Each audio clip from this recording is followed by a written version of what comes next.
There's been several movies on the internet, on YouTube in particular, that show the value of hooking up a car alternator to a bicycle, usually exercise bicycles, to generate electricity. What I'm going to show you is how we've chosen to set up this mountain bike to a Delco Remy alternator, and how the switching is and the circuitry is put together, and then also something useful we can do with it. Today we're going to use a food processor, a 220 watt food processor, to chop some onions. Many people, when they have tried to do this experiment, have used an exercise bike, and the problem with an exercise bike is that whatever speed you turn your pedals or your crank, that's the primary mover for the belt drive across a friction setting for an alternator sometimes. But what I've been able to do here, this is a 21 speed bicycle, and so we've got it on a 4-to-1 rotation where every one turn of the pedals spins the tire 4 times, and then with the current pulley setup that I just pulled off of that Delco Remy alternator, I just kept the same pulley on there. That's a 10-to-1 ratio. So one crank of the pedals turns the alternator 40 times. It's a 40-to-1 ratio. So you don't have to spin it very fast in order to get the alternator up to speed, up to that 2100 RPM or so, that it makes it quite easy to spin while it's under heavy load.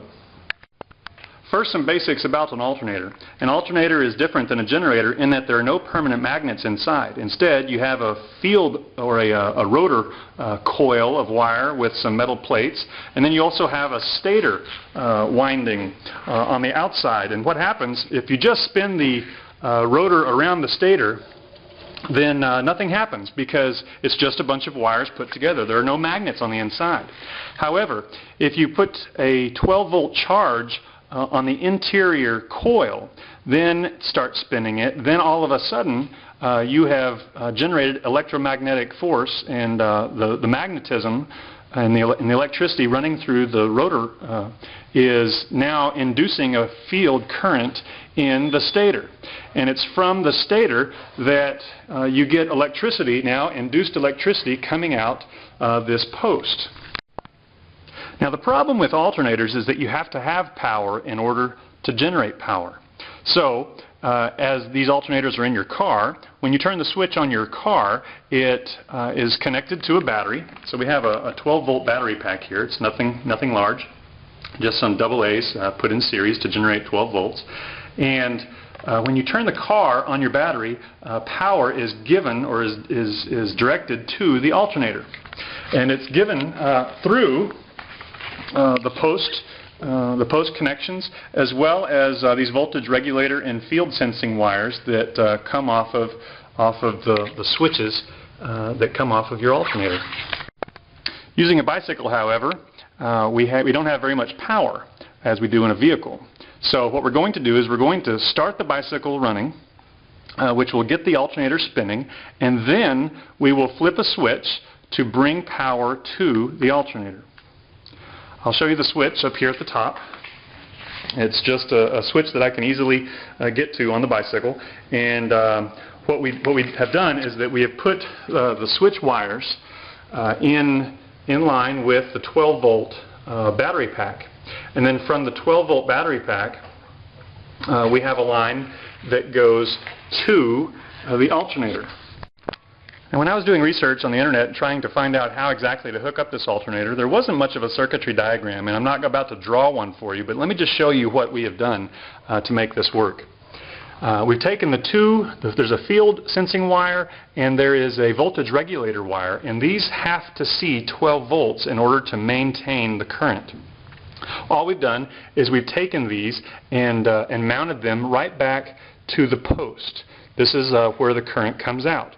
So we just attach these to the post. It's the same thing as attaching it to the battery. And then we also have the output wire, which is coming off of the post. This usually takes it right down to your battery. But the output wire we have hardwired into back of a power inverter. We're just using a 350 watt power inverter. And then, of course, the black wire goes to ground. Here we've got it attached to the bracket, which is attached to the outer case of the alternator. The outer case serves as ground. So we have two ground connections. We have one coming from the battery. You'll see this wire going to the black on the battery pack. And then we have the ground coming from the inverter going to the case of the alternator itself as well. So first what we're going to do is bring the bicycle up to speed. I've got it in top gear, and so we're generating the maximum amount of spin possible. So you see right now that the battery still has about 11.5 volts on it. I'm about to flip the switch. Here we go. And you'll see now that we're generating 14.4, more or less, from the alternator. Okay, now what I didn't tell you is that once the process has started, I'm going to turn the switch off now, and so you'll see it goes back to 12.2, but we are still creating 14.4 volts out of the voltmeter, or out of the alternator. So with the bike spinning, it's generating 14.4 volts. We can then use the inverted power to run a food processor, and in this case, we're going to chop an onion.